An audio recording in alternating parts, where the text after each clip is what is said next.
તેઓ કહે છે કે સદીઓથી વીરન હવેલી ઇકંદારૂન અને પંડ કાપતૂન રસ્સે ધરાવે છે, જે મારા પગ નીચે આરસપહાનના પ્લોર જેટલું તંડું છે. જે ક્ષણે હું તેમાં પગ મૂક્યો, તે ક્ષણે મને એક અરીસાના ભૂતની વિચિત્ર હાજરીનો અનુભવ થયો, કેદ, સતર્ક અને મુક્ત થવાની ઝંખના. ભૂત ઘણીવાર એક કોરિડોરમાં અશુભ રીતે લટકાવેલા કલંકિત જૂના અરીસામાં પોતાને પ્રગટ કરતું.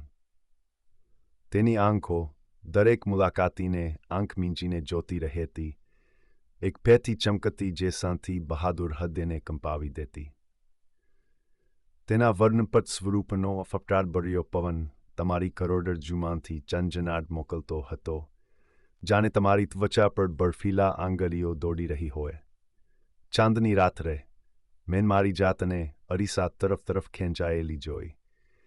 એક વિચિત્ર મજબૂરી મને તેના વર્ણપટ નિવાસી તરફ દોડી રહી હતી. જેમ જેમ મેં અરીસાની ચાંદીની સપાટી તરફ જોઉં, તેમ પ્રાચીન ઉદાસીથી ભરેલી પોલી આંખોની જોડી પાછળ ફરી. તેનું પ્રતિબિંબ દખવા લાગ્યું, જેમ કે કોઈ જીવાત કેદના કાચ સામે અવિરત યુદ્ધ લડી રહી હોય.